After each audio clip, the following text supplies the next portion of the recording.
Hey everyone! Guess who's back at it again with the video making stuff? Summer has officially started for me, and it's been a few weeks actually. I've been working, so I haven't had time to film this video. But it's May. It's Asian American Heritage Month, and guess who is Asian American? Why should you be interested in Asian American authors? Because I'm sure you know at least one Asian person, and if you don't, you know me now. So, most of these books that I will talk about in this video are books that talk about some sort of Asian American experience, particularly immigrant experience, and like coming to America or stuff like that. And I think that's very important for the American political presidential rhetoric that's happening right now surrounding immigration. So, educate yourself, read a book by an Asian American author.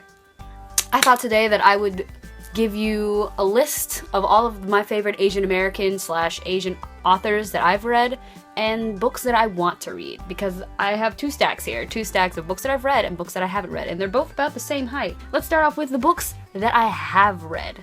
Starting out with one of my favorites. If you've seen any of my other videos, you know that I really like this author, Tahereh Mafi, author of the Shatter Me series. I pulled out Ignite Me because it's my favorite. As I've said before, it's got this big long crease up on the side and it pains me so. I think Tahereh Mafi is Iranian American, and she is a lovely person from what I can conclude.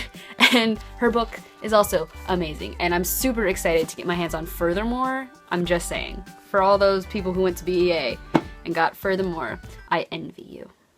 Next on my list, Girl in Translation by Jean Kwok, who I've talked about this book before, and I just would recommend this book to a lot of people who are interested in the Asian American or the Asian immigrant experience, because I feel like this really captures that. Next on my list, of course, is I Am Malala by Malala Yousafzai, i.e. also known as the girl who got shot by the Taliban. But I don't like calling her that, because I feel like she's, as her own person, is amazing enough as it is without getting shot in the face by the Taliban. Amazing book. I cried a lot. I cried a lot during this book, okay? This is basically her biography. It tells of her life, basically, before and after she got shot in the face by the Taliban, and I just think this book is super important, and Malala is a wonderful human being, and she's wonderful. Next on my list is Haruki Murakami. I have here Underground. Basically, this book is about the Tokyo gas attack and the Japanese psych. Basically, it's interviewing a bunch of people who were present during this cult attack on the Japanese subways, specifically the Tokyo subway. I read this actually. I read a little less than half of it before I went to Tokyo, and it just I haven't picked it up since I've come back to America, but I would be very interested to read it again, knowing all of these subway lines. Basically, they suffered a terrorist attack on their trains by this cult.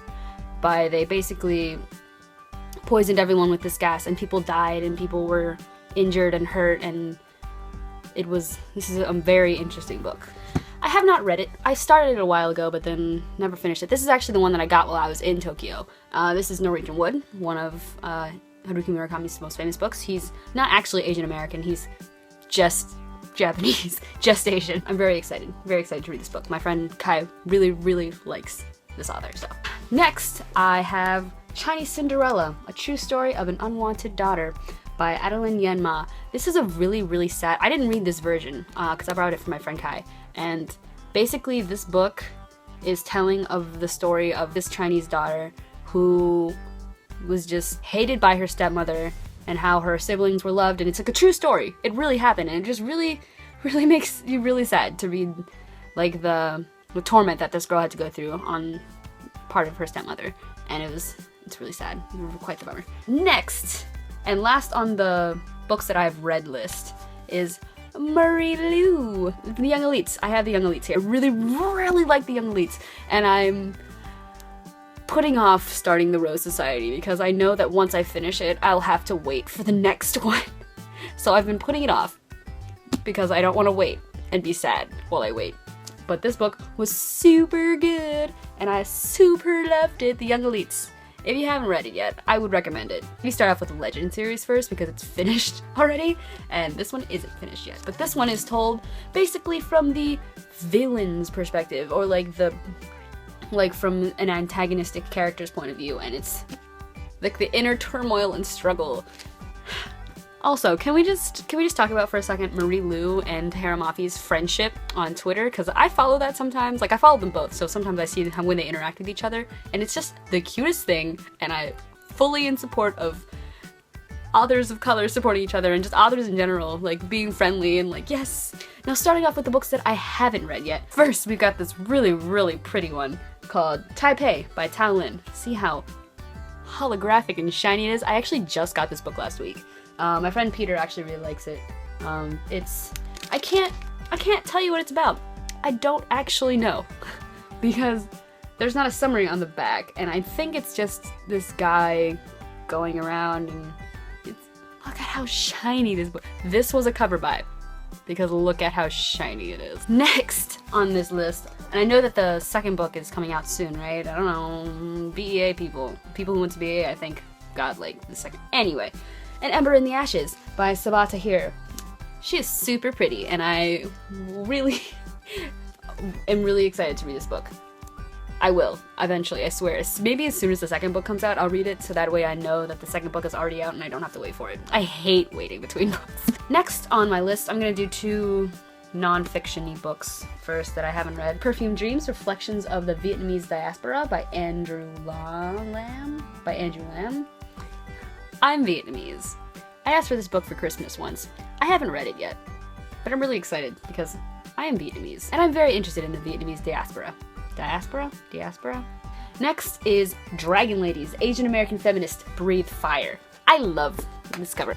I started reading this. I haven't made it very far, but I really am enjoying it so far because it's basically talking about the role that Asian Americans have in like the feminist movement. I firmly believe that people of color have a place in feminism, and white feminism will be the death of me.